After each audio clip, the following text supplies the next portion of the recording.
In today's video, I'm going to teach you how to manage user permissions and guest access in Monday.com. Start by going to Monday.com and logging into your account. Once you're inside your workspace, look to the top right corner and click your profile icon. This opens the account menu where you can access team management settings. From that menu, click Teams. After that, move to the left sidebar and open the specific team you want to manage. This will bring up the team details page, where you can see the current list of members assigned to that team. If you want to adjust permissions within the team, look through the member list for the person you want to update. You'll see a crown icon next to user entries. Clicking that crown will make that person the team owner. This is useful when you want someone else to take responsibility for managing the team, or if you need to delegate administrative control for that group.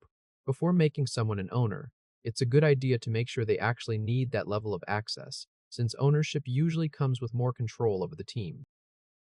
If you need to remove someone from the team instead, find that user in the list and click the three-dot icon next to their name.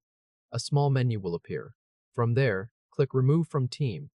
This is the quickest way to clean up outdated access, especially if someone no longer needs to collaborate with that specific team. Removing a person from a team helps keep access organized and can reduce confusion for everyone involved.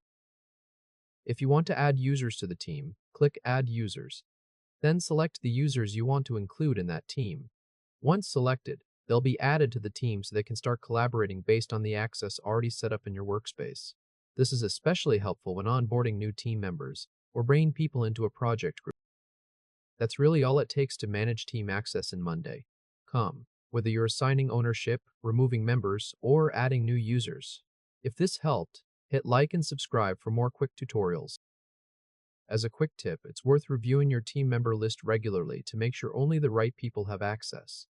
Keeping teams updated makes collaboration smoother and helps avoid permission issues later. Also, whenever you promote someone to owner or remove a member, double-check that the change matches your team's workflow so nothing important gets interrupted. Once you've made the updates you need, you're all set. Your team permissions and access list are now better organized inside Monday.com.